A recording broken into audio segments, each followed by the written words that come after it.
Segundo tópico da nossa lição, discernimento e justiça. Irmã Nadiane, explique a abordagem equilibrada que Jesus nos ensinou a respeito de como ajudar os pobres. Então, irmã Luzerlei, essa pergunta, ela traz 3 tópicos muito importantes. O primeiro é que a gente deve ajudar as pessoas no alívio de suas necessidades imediatas. Então, se uma pessoa tem fome, a gente deve ajudar essa pessoa naquela necessidade, ou se for necessidade de um remédio ou alguma outra coisa. Mas a gente também deve ajudar essas pessoas com orientações, para que essa pessoa ela alcance a independência financeira. Ela não fique eternamente dependendo ali da ajuda da igreja ou da ajuda de outras pessoas. Sim. O segundo ponto, o terceiro ponto na realidade, né? Porque o segundo é ajudar as pessoas a ter independência financeira. Isso. O terceiro ponto é que a ajuda aos pobres não deve ser utilizada como justificativa para a gente negligenciar a ajuda à causa de Deus. Então, a gente também deve contribuir com a causa de Deus. O texto da lição, ele traz como exemplo, né? O questionamento que foi feito quando o vaso de perfume foi quebrado aos pés de Cristo, que aquele dinheiro poderia ser utilizado para os pobres. Conhecendo o contexto, a gente sabe que foi apenas uma desculpa. Mas a nota, ela diz assim: embora não devam sofrer negligência nem serem abandonados ao sofrimento, devemos ensiná-los a ajudar a si mesmo. E no segundo parágrafo, a nota diz que não deve ser negligenciada a causa de Deus para que os pobres recebam nossa primeira atenção. Isso nos ensina que devemos honrar a Cristo ao dedicar-lhe o melhor da nossa essência. Se toda a nossa atenção se voltasse para aliviar as necessidades dos pobres, isso nos levaria a negligenciar a causa de Deus. Nenhum deles sofrerá se os mordomos do Senhor cumprirem seu dever, mas a causa de Cristo deve vir em primeiro lugar. Sim. Então, temos responsabilidade com os necessitados e devemos socorrê-los. Mas também temos responsabilidade com a causa de Deus. E precisamos agir com equilíbrio, né? Para contribuir em ambas as causas. Agora, tem um aspecto que a irmã mencionou sobre a questão de ajudar as pessoas que estão em dificuldade a elas mesmas conseguirem sair dessa situação. E aqui, para nós, fica um ensinamento bastante grande, porque é mais fácil entregar ali alguns quilos de mantimento para uma pessoa do que, de repente, pegar essa pessoa, ajudá-la a aprender algum ofício, ir com essa pessoa em busca de uma colocação no mercado de trabalho. Ocupa muito mais tempo.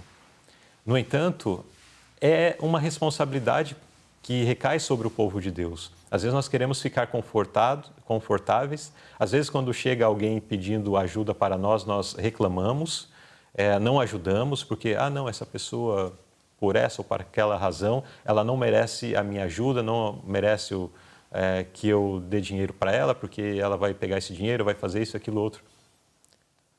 E aí, para não nos envolvermos com essa situação, para ajudar a pessoa de fato, nós podemos também reter a mão. Todo esse contexto está errado.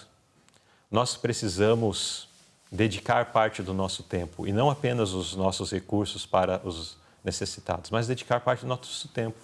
De repente, levando ele para inscrever num curso de capacitação, fazendo pelo outro aquilo que ele às vezes não tem nem vontade de fazer. Às vezes a vontade é você que vai lá, fica em cima e insiste. Existem situações onde as pessoas, quando existe isso, elas até fogem, né? Porque, de fato, não querem esse tipo de ajuda. Mas nós não devemos nos prender apenas ao trabalho assistencialista. Nós precisamos levar as pessoas a que elas consigam chegar ao ponto de se ajudarem a si mesmas, né? Usando a expressão que está manifestada aqui na nota.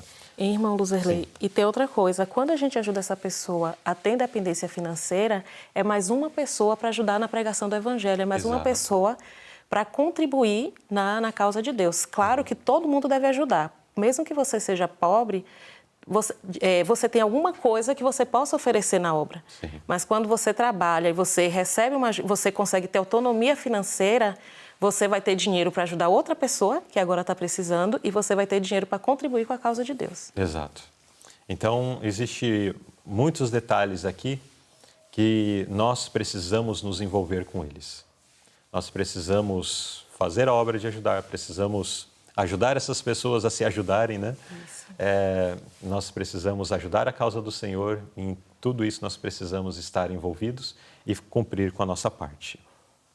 Pergunta B. No antigo Israel, que atitude se exigia daqueles que aplicavam a justiça? No antigo Israel, o juiz ele deveria ser imparcial. E hoje também nós devemos ser imparciais. Sim. Então, a lição ela vem falando que Deus não faz acepção de pessoas, tanto na forma como tratar, ali na convivência, mas também a gente deve lembrar que essa acepção não existe na hora do juízo, na hora do julgamento. Pobres e ricos, eles devem ter o mesmo tratamento, e isso vale também para as responsabilidades. Exato. Então, todos vão ser tratados da mesma forma. E esse exemplo, o antigo Israel, ele aprende de Deus, porque Deus é o juiz que não age com parcialidade nem aceita suborno. É até interessante esse texto de Levíticos 19:15, que faz menção de repente, o juiz, a tendência natural é ou pelo menos a tendência segundo a ótica humana, né? Carnal, pecadora, é de favorecer o rico e em detrimento do pobre. Mas aqui faz menção que, de repente, o juiz ele pode pensar assim, poxa, tão pobrezinho, eu vou favorecer ele aqui, né? Seria o oposto. Mas também deixa de ser justo. Exato. É por isso que o texto menciona assim, olha, não farás injustiça no juízo.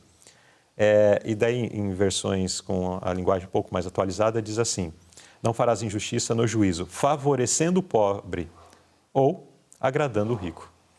As duas coisas são injustas, né? O juiz precisa ser correto.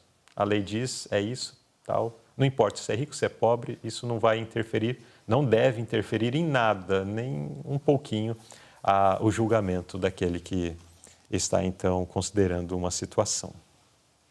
E fica o exemplo, né? Precisamos agir dessa forma também, com imparcialidade. Pergunta C.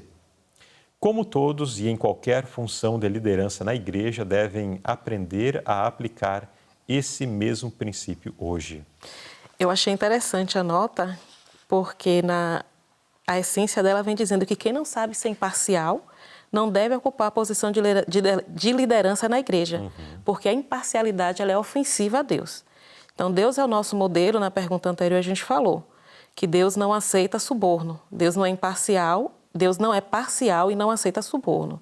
Então, se você é um líder na igreja, você tem que saber ser imparcial. Se não sabe ser imparcial, não assume posição de liderança. Exatamente. Então, precisamos aprender isso e já foi muito bem explicado ao longo desses tópicos, né? Do primeiro, desse segundo tópico. Vamos ser imparciais, não importa qualquer coisa que possamos ou possa nos vir à mente para fazer distinção entre uma pessoa e outra. Mas tem um ponto que nós não mencionamos e então preciso pôr aqui também. Às vezes questão de parentesco, né? Nós somos parciais porque é o meu filho, é o meu parente, etc. E aí nós favorecemos uma situação. E em relação àqueles que estão próximos a nós, aqueles que são nossos parentes, nós usamos uma régua diferente no julgamento. Mas em relação aos outros que não fazem parte dessa esfera mais próxima de nós, somos extremamente rígidos, ou seja, somos parciais. Está errado e estamos passíveis da condenação de Deus por essa atitude errada da nossa parte. Então, a mesma régua com que medimos um, precisa ser medido o outro. Não importa se tem questão de parentesco, não importa se tem questões envolvendo nacionalidade, não importa se tem alguma questão envolvendo as finanças, né? Se é rico, se é pobre, se é homem, se é mulher, não importa. Todos devem ser medidos segundo um mesmo padrão. Tudo em pé de igualdade. Então, vimos nesse segundo tópico sobre discernimento e justiça. O povo de Deus é um povo que é justo e tem discernimento para fazer justiça. É por isso que a lição vem aqui para nos ajudar a entender melhor sobre esse assunto, para agirmos de acordo com a vontade de Deus.